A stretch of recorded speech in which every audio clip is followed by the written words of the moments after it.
Hoje, o brasileiro que contribui para o INSS pode se aposentar por 4 modalidades diferentes, levando em conta o tempo de contribuição e a idade. Mas as regras podem mudar com a reforma da Previdência. Todo mundo espera por este momento, mas quando chega, nem sempre é sinônimo de descanso.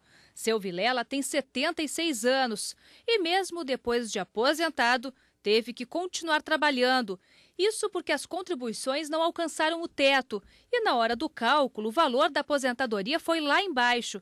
Agora, seu Vilela também é motorista de aplicativo para complementar a renda. Se eu fosse viver com o saláriozinho que eu recebo do INSS, eu ia passar muita necessidade, ia ter que andar de ônibus para cima e para baixo, se tivesse que me deslocar para algum hospital, para qualquer lugar, entendeu? E com o aplicativo, os aplicativos que eu trabalho com vários, entendeu?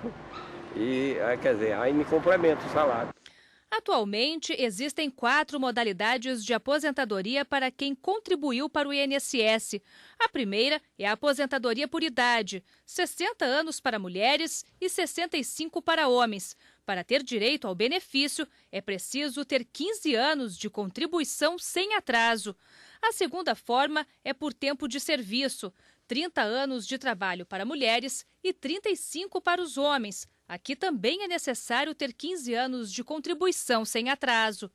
A terceira possibilidade é em caso de invalidez permanente. O tempo de contribuição deve ser de, no mínimo, 12 meses sem atraso, a não ser para doenças especificadas no artigo 151 da Lei 8.213, como cegueira e esclerose múltipla. Ainda existe a aposentadoria especial para trabalhadores expostos a agentes nocivos.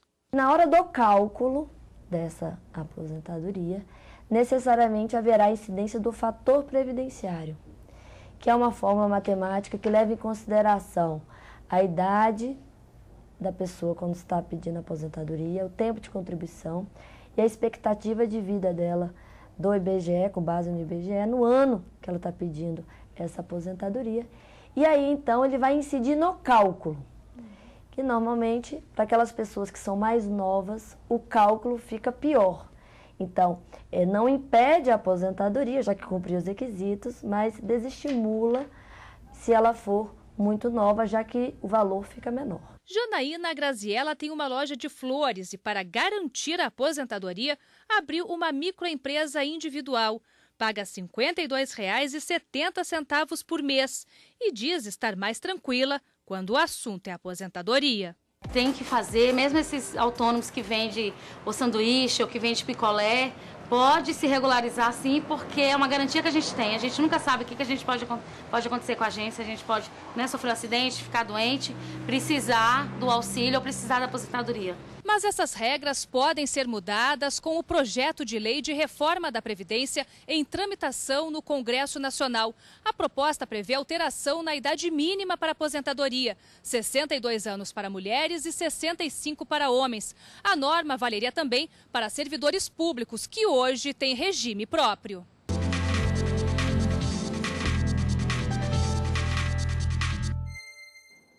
Para falar mais sobre o assunto, recebemos aqui nos estúdios da TV Justiça o advogado Diego Monteiro Cheruli, a quem, antes de mais nada, eu agradeço a presença aqui conosco. Muito boa tarde. Obrigado, eu que agradeço. Doutor Cheruli, nós vimos 4 tipos de aposentadorias. Agora, gera-se consequências em relação a esses formatos. Por exemplo, aquela questão, o segundo item mostrado, a aposentadoria com 35 anos, com o mínimo já de 35 anos de contribuição com um mínimo de 12 anos de contribuição. Mas, na verdade, por exemplo, quem atingir esse patamar, por exemplo, ele não pega a integralidade dos proventos a partir dessa aposentadoria. Isso. É uma coisa que tem que se distinguir, Cadu, é carência de tempo de contribuição.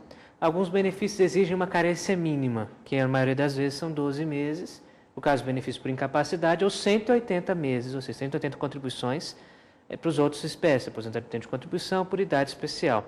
Tá? Uma coisa é a carência, que são aquelas contribuições sem atraso. Outra coisa é o tempo de contribuição, ou o tempo de serviço, que eles foram unificados a partir de uma reforma constitucional. Então, o tempo de contribuição é o tempo mínimo a ser computado no total para a concessão de uma aposentadoria. A carência é o tempo mínimo de contribuições sem atrasos. E lembrando que essas contribuições sem atrasos contam quando a responsabilidade de recolher é do segurado, do empregado. Agora, quando a empresa tem a obrigação de recolher, essa obrigação é dela. E se ela pagar em atraso, esse atraso não prejudica o direito do segurado.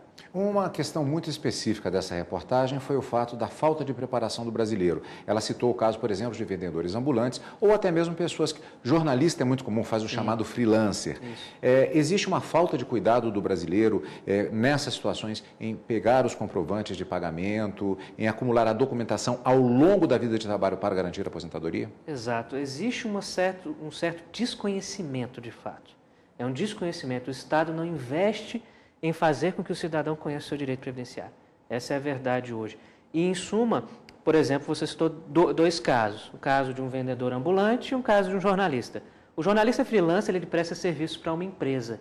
Nessa qualidade, ele é contribuinte individual. E nessa situação, a empresa que toma o serviço dele deve pegar, recolher, reter a contribuição dele e a da empresa e recolher ao INSS. Só que isso às vezes não acontece e às vezes o segurado é descuidado com relação a isso. No segundo caso, o vendedor de churrasquinho, o vendedor de picolé, ele deveria, porque ele não está prestando serviço a ninguém. É ele mesmo prestando à sociedade, não tem uma empresa envolvida nessa transação. Então ele deve fazer o recolhimento e ele deve guardar esses comprovantes, porque nós sabemos que infelizmente é um pouco falho aí essa situação de registro no INSS. Às vezes tem a contribuição e ela não consta para o INSS. Qual é o valor mínimo e máximo que uma pessoa pode receber em relação à aposentadoria pelo INSS? O valor mínimo é de um salário mínimo e o valor máximo, que é o teto de hoje, que é de R$ 5.680. Existem recomendações para não errar na hora de escolher a aposentadoria, além dessa preparação ao longo da vida? Então, o aconselhável é que, além da preparação ao longo da vida, a pessoa se planeje, faça um planejamento previdenciário. O INSS tem estrutura para auxiliar nesse ponto e existem vários profissionais por aí que podem também, desde que sejam especialistas na área, tá? Vai lembrar que tem que ser especialista, é uma área muito específica, que podem ajudar o segurado a tomar a decisão correta mediante o planejamento, saber quanto tempo tem, quanto tempo falta, a contribuição, qual vai ser o valor do benefício, até para ela tomar um caminho correto, porque hoje, infelizmente, como eu disse, falta orientação, falta informação, e as pessoas acabam tomando decisões equivocadas. Uma questão que parece muito básica, muito simples para uma entrevista que trata de questões jurídicas, mas na verdade pode ser um diferencial. Pegar a carteira de trabalho, ter uma cópia autenticada daqueles registros todos, para que ela tenha um backup, digamos assim, exatamente, porque isso vai fazer diferença caso ela perca essa documentação. Eu costumo até brincar com meus clientes, Cadu, que a carteira de trabalho ela vale mais que o ouro dentro do cofre. Guarde-a dentro do cofre, porque se você perder ela e não tiver cópia, não tiver documentos que comprovem esse tempo de serviço, você vai perder esse tempo, mesmo que você corra atrás. Empresas muito antigas abrem falência, às vezes não recolheram, não tem contribuição, não tem prova nenhuma, a pessoa vai amargurar essa perda para o resto da vida, que pode reduzir bastante o tempo de contribuição ou até mesmo evitar que ela se aposente. Doutor, muito obrigado pela sua participação. Isso dá um documentário sempre. E ainda temos as questões relativas ao que virá por aí a partir da reforma da Previdência. Sim. Então já fica o convite para falarmos disso posteriormente. Obrigado. Obrigado, doutor.